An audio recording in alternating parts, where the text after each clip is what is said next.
8 जुलाई 2025 की साकार मुरली से होमवर्क। आज की मुरली से हम लक्ष्य लेंगे पारसपुरी का मालिक बनने के लिए आत्मा को पारस बनाने का पुरुषार्थ करना है। आज की मुरली से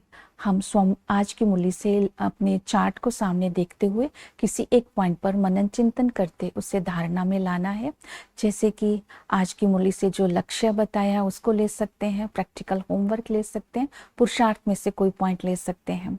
आज की मुरली से हम स्वमान लेंगे, मैं लवलीन आत्मा हूँ। एक अंतर्मुखी होकर के एक बाप की जो स्नेह का सागर है, गुणों का सागर है, अनुभव का सागर है, उस सागर में समाकर अपने को रूहानियत की शक्ति से भर लेना है, सर्व खजानों से भर लेना है और शांति और शक्ति के वाइब्रेशंस के द्वारा इस विश्व की सेवा करनी है और संपर्क में आने वाली आत्माओं को शांति और प्रेम की अनुभूति करानी है। इस तरह स्नेह में समाये रहने से हम सिद्धि स्वरूप आत्मा बनते जाएंगे।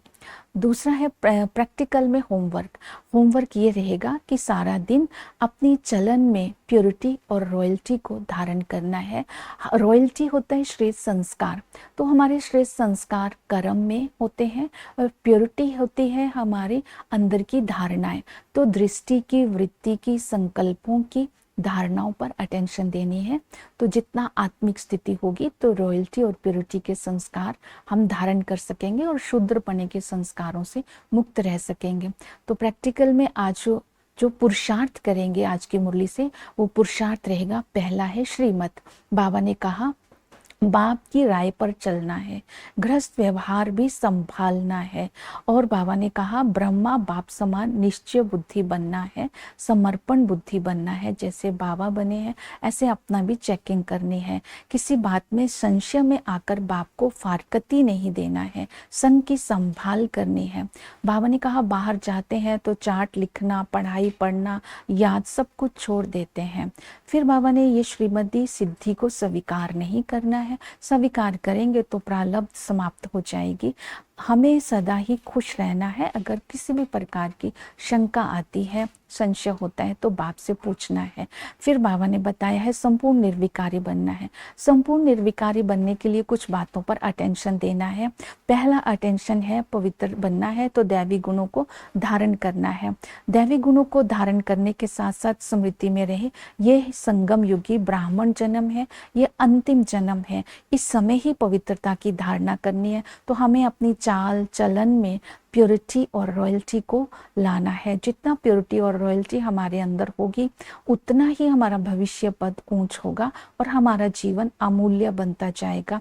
हम हेल से हेवन में जा रहे हैं, ये स्मृति में रखना है। इसके साथ साथ जितना हम इस पवित्रता की धारणा करेंगे उतना ही हम विजय माला का दाना बनते रहेंगे। तो ये स्मृतियां इमर्ज रूप में रखनी है। मैं पद्मा पदम भाग्यशाली आत्मा हूँ, इसी का यादगार है कि देवताओं के पैर में पद्म है। मैं संगम युग में डायमंड बनता जा रहा हूँ, तो मैं फ्लोलेस डायमंड हूँ, अर्थात संपूर्ण निर्विकारी हूँ।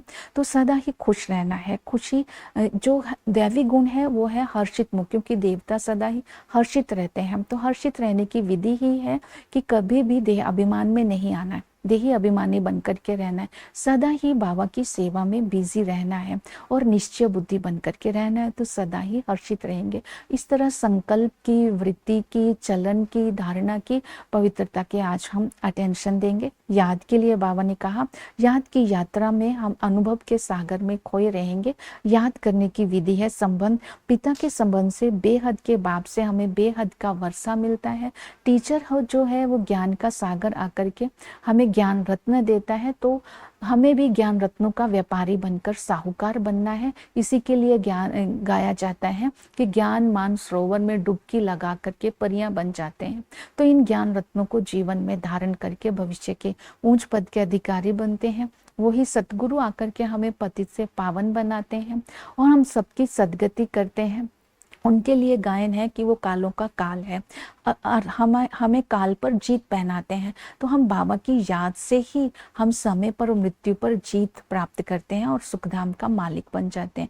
वहाँ अकाली मृत्यु नहीं होती है। चक्र को बुद्धि में रखना है कि आदि में जो थे, जो ज्ञान रत्न जड़ित जो गोल्डन एजिट महल थे, वहाँ पर हेल का कोई नाम निशान नहीं था।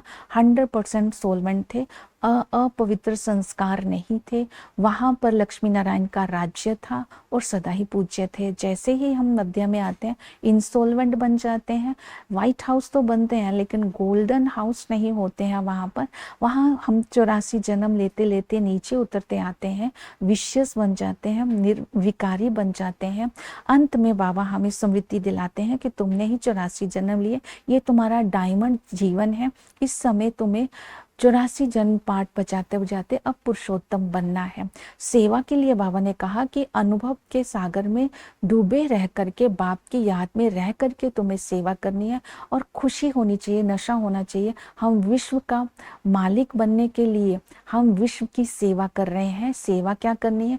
विष्णु की नाभि से कमल निकल रहा है, इसके ऊपर बताना है इसका क्या रहस्य है। कृष्ण ने भगाया है और भगा के पटरानी बनाया, इसके पीछे क्या रहस्य है। परलिया नहीं होती है, दुनिया नहीं बदलती है, पुरानी से नहीं बदलती है। बाबा को याद करने से कृष्ण जैसा बनते हैं। कृष्ण भगवान नहीं है। सत्यनारायण की कथा का क्या रहस्य है, इन सभी बातों पर समझाना है।